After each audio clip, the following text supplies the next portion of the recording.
queridos, tudo bem? Meu nome é Márcia Fervienza e eu vim aqui hoje falar com vocês sobre uma questão muito interessante que eu vejo com recorrência nos meus atendimentos, tanto terapêuticos quanto de astrologia, que é a questão da culpa. Bom, primeiro vamos começar falando daquilo que mais interessa a vocês, que é quais são os signos, né, ou posicionamentos astrológicos que faz com que a gente se sinta, seja e haja de maneira mais culposa, né? Quem são aquelas pessoas que se sentem tão culpáveis por tudo, tão culpadas por tudo? E por quê, né? Como que isso surge, como lidar com isso, como superar isso? Bom, se a gente tiver que falar de culpa, a gente precisa lembrar, obviamente, de Saturno, né? Saturno é o mestre da culpa. E é muito interessante que Saturno e posicionamentos envolvendo Saturno, especialmente quando esses posicionamentos tocam planetas pessoais, como Sol, Lua, é interessante porque Saturno, na verdade, ele não é o planeta da culpa, ele é o planeta da responsabilidade, né?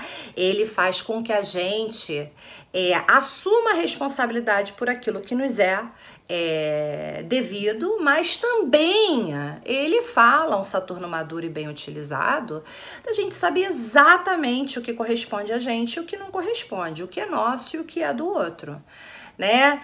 E, no entanto, muita gente vive aspectos entre Sol, Saturno e Lua, Saturno, especialmente Lua, como aspectos de muita culpa, né?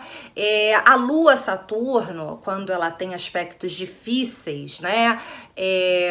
Que são conjunção, quadratura, oposição, e muitas vezes até os aspectos supostamente fáceis entre Lua e Saturno, que seria o trígono e o sextil, a pessoa ela tende a se responsabilizar por muito mais do que lhe é devido, né? Eu costumo brincar que tem pessoas que não pode ver uma culpa passando, dando mole, que ela pega e agarra. Opa, daqui que é minha, não tem dono, sou eu. É comigo, deixa aqui comigo. E eu brinco muito com isso, especialmente com os meus clientes com posicionamentos difíceis ou clientes que têm Capricórnio muito marcado no mapa, Lua em Capricórnio, ela se responsabiliza por tudo o que lhe diz respeito e o que não lhe diz respeito, porque existe nela uma sensação de inadequação, de não ser boa o suficiente, né? E também de aquela crença de que tudo na vida para ser conseguido, a gente precisa dar muito duro, a gente precisa tentar muito, a gente precisa ralar muito. Então, quando a coisa não acontece ou não acontece do jeito que ela acha ou gostaria que tivesse acontecido, né? Ela olha para si e fala: eu não fiz o suficiente, eu não tentei o suficiente, eu não ralei o suficiente, eu não dei duro o suficiente, né? E eu acho importante a gente falar dessa questão da culpa porque na verdade, existe a culpa, todo mundo sofre muito por se sentir culpado em determinadas situações, em determinados relacionamentos, né? E por se sentir culpado por tudo. A gente sofre muito, né? Então a gente fala assim, cara, ninguém quer sentir culpa, né? Quem é que vai querer sentir culpa e por quê? Mas a verdade é que a culpa ela tem uma função também, né? A gente precisa pensar que desde a psicologia, no momento, a culpa ela pode funcionar para impedir uma atitude de ação e de mudança, e ela também pode funcionar para manutenção de vínculos. Vou explicar. Olha só, se eu assumo responsabilidade por algo que eu fiz e que não é legal, que de repente, sabe, eu machuquei alguém, eu feri alguém, né, eu fui injusto, se eu assumo responsabilidade por isso, se pressupõe que eu tenho uma consciência do erro que eu cometi e que eu vou estar vigilante a respeito das minhas próximas ações para evitar que esse erro aconteça. Isso é assumir responsabilidade. Por outro lado, se eu ajo de uma maneira que não é certa, não é justa, não é adequada, e me culpo por ela, eu estou me punindo através da culpa. A culpa é uma punição sem tamanho. A gente sofre muito porque a gente se sente culpado pelas coisas. E aí, se eu me culpo, eu tenho ali algo que pode contribuir para a manutenção daquele comportamento. Ora, eu já estou me flagelando, eu sei que eu errei, eu estou sofrendo pelo que eu fiz, mas o custo de mudar é maior do que o custo de sofrer e me culpar. Então eu me culpo e de certa forma isso me habilita e me permite a continuar fazendo o que eu vinha fazendo. Por quê? No final das contas, eu não tô nem desfrutando do que eu tô fazendo. Então a culpa aqui poderia servir como uma ferramenta de manutenção de comportamento inadequado, injusto, ou comportamento que te prejudica ou prejudica outras pessoas, né? E por fim, a culpa enquanto a ferramenta de manutenção de vínculo. As pessoas que têm aspectos entre Lua e Saturno, elas têm, geralmente tiveram uma relação difícil na infância, né? A Lua, tô falando aqui da Lua enquanto infância, e tô falando aqui da Lua enquanto ambiente familiar dos primeiros anos de vida. Mas a Lua, ela também são as nossas relações primárias, né? A minha relação com a minha mãe ou com o meu cuidador principal, que aí exercia uma função feminina, na maioria dos casos, ou aquele, mesmo que não sendo do sexo feminino ou se identificando como mulher, aquele cuidador primário que tinha essa função de nutrição na minha vida.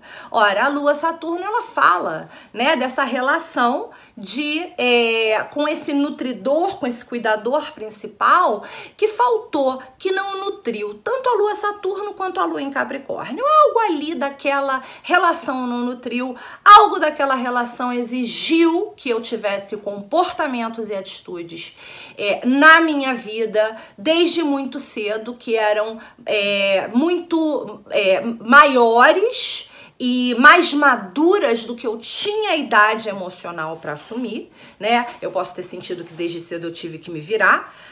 E essa relação ali da nutrição não houve. Então, no geral, a pessoa Lua Saturno, e eu tenho até um texto sobre isso, vou colocar o link aqui nos comentários para vocês. A Lua Saturno, ela costuma ser aquela lua, aquela pessoa que tem dificuldade em se sentir emocionalmente preenchida. Pode ser que para ela o sentimento de preenchimento emocional não aconteça nunca.